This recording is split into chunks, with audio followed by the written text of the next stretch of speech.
দেশ গঠনের দিকে কাজ করছি।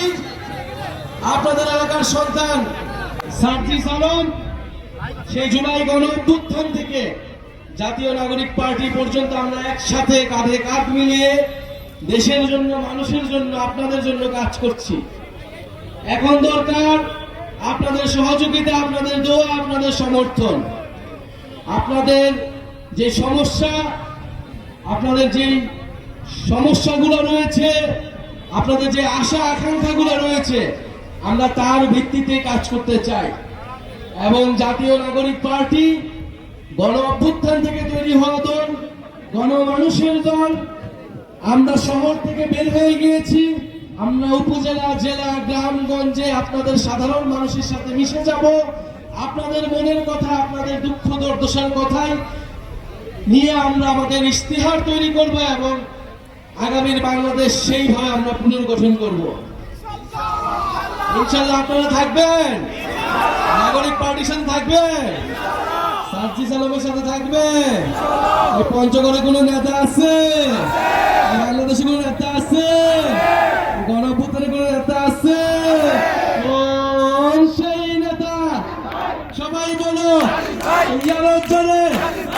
একসাথে একতালে সারা দেশে, পঞ্চগড়ে, দেবীগঞ্জে, সারা দেশে, সংসদে, সংগ্রামে, রাজপথে, ছাত্রদের, শ্রমিকের, জনতা, সারা দেশে নেতা আমাদের, তোমার নেতা, আমার নেতা, সারা দেশে।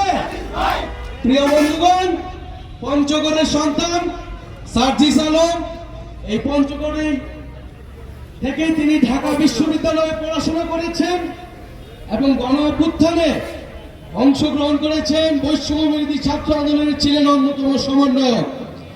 আর সেই বৈষম্যবিরোধী ছাত্র আন্দোলন থেকে আমরা জাতীয় নাগরিক পার্টি, বাংলাদেশের মানুষের নাগরিক হয়ে ওঠার যে লড়াই, সেই লড়াইয়ের জন্য আমাদের এই নতুন দলটি নতুন হলেও আমাদের স্বপ্ন বড়। আমরা মানুষের যেই গণ অভ্যুত্থানের যে জীবনদান, রক্তদান, তার ঋণ শোধ করতে এই দল। ফলে গ্রামে গঞ্জে, হাট বাজারে আপনারা এনসিপির বার্তা ছড়িয়ে দিবেন, মানুষের কথা শুনবেন এবং ইনশাল্লাহ আমরা খুব শীঘ্রই আমাদের বিজয় আসবে। যেইভাবে গণ অভ্যুত্থানে আমাদের বিজয় অর্জিত হয়েছিল, ইনশাল্লাহ আগামী সংসদেও আমাদের বিজয় অর্জিত হবে। প্রিয় বন্ধুগণ, আমরা দেবীগঞ্জে মাত্র থামলাম, আমরা পঞ্চগড়ে আমাদের মূল প্রোগ্রাম হবে বিকালবেলা। আপনারা সবাই আসবেন ইনশাল্লাহ। আমরা পঞ্চগড় নিয়ে আমাদের ভাবনা, আপনাদের পঞ্চগড় নিয়ে আপনাদের চাওয়া পাওয়ার কথা আমরা সেখানে শুনবো এবং আমরা 64টি জেলায় যাব।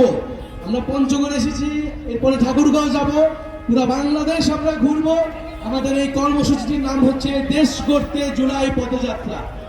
যে আবারও 1 বছর পার হইয়া জুলাই মাস আসলো।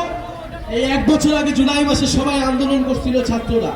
ফলে সেই ছাত্রদের আন্দোলনকে সম্মান জানিয়ে বৈষম্যবিহীন বাংলাদেশ গড়ে তুলতে এই পদযাত্রা সারা বাংলাদেশে চলমান আছে, চলমান থাকবে। কোনো বাধা বিপত্তি আমাদেরকে আটকায় রাখতে পারবেন, আমাদেরকে থামায় রাখতে পারবেন। ইনশাল্লাহ আপনারা এনসিপির সাথে থাকবেন, ইনশাল্লাহ এনসিপি বিজয় লাভ করবে। দেবীগঞ্জে কোনো পার্টি আছে? পঞ্চগড়ে কোনো পার্টি আছে? গণ অভ্যুত্থানের কোনো পার্টি আছে? সার্জিস ভাইয়ের কোনো পার্টি আছে? কোন সেই পার্টি? সবাই বল